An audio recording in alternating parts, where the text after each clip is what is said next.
According to Joe Biden, nobody is above the law, but we now know what that really means, don't we? It means Donald Trump isn't above the law as long as the DOJ is going after Donald Trump. No one is above the law. It means anyone at the Capitol on January 6th is not above the law. But when it looks like your idiot kid could go to jail, suddenly that whole no one's above the law thing doesn't mean so much to Joe Biden, does it?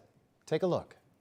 I'm calling for a constitutional amendment called No One is Above the Law Amendment. Each of us is equal before the law. No one is above the law. The American principle that no one is above the law was reaffirmed. In my administration, no one is above the law. Well, today we have an update for the American people. It turns out that Joe Biden, Hunter Biden, the Biden family, all above the law. And by pardoning Hunter Biden, Joe Biden just accomplished three things. He will now go down, without a question, as the worst president in modern American history. That is no longer a debate. He once again lied to you, the American people, and he put his family before the country yet again, after we were all told for years that nobody's above the law. Saying I will respect whatever this jury decides versus Donald Trump after he was convicted on 34 counts, saying the entire system is rigged against him. You heard the president say he would accept the outcome of the case. I know no other word for that, but presidential. He even went so far as to say he wouldn't pardon his son.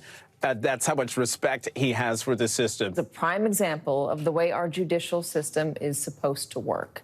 Even President Biden saying in a statement that he would respect the outcome of this case. Here is Joe Biden, who has lost a son who served honorably in the armed forces, who now has basically said, I will sacrifice my surviving son's future. I will allow him to serve a prison term if that's what's determined, because that is what the rule of law demands.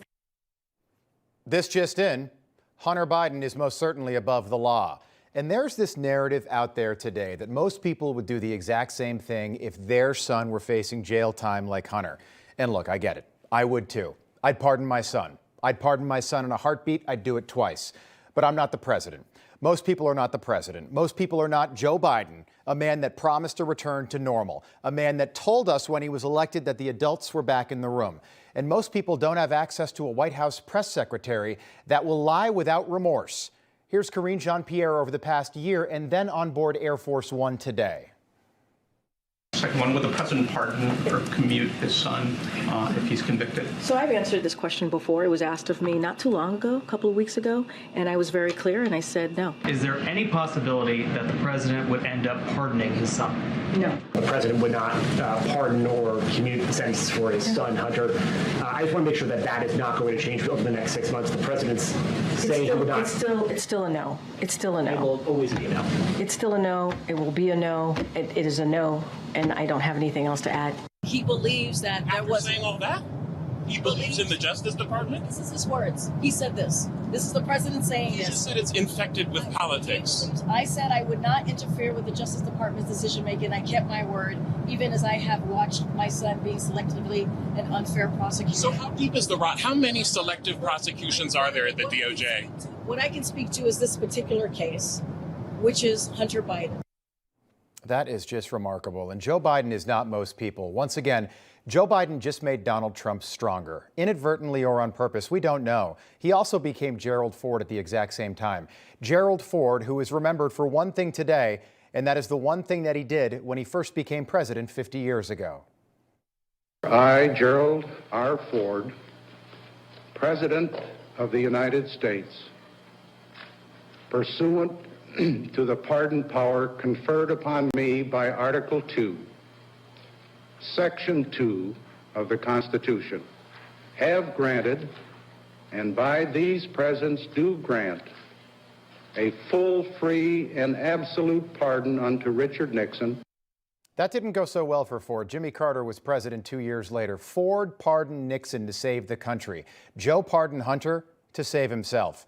From Joe Biden's statement to the American people last night, quote, "From the day I took office, I said I would not interfere with the Justice Department's decision making, and I kept my word even as I watched my son being selectively and unfairly prosecuted." First of all, no, you didn't keep your word, obviously, but for a moment, for a second, I thought that Joe was talking about someone else. Someone who's been hounded by the Justice Department for the last 4 years. 4 indictments, 91 criminal charges, 34 felony convictions, gag orders. His house was raided. His wife's underwear drawer was searched. He was forced to spend months in court, and he had his mugshot taken. Can you guess who I'm talking about?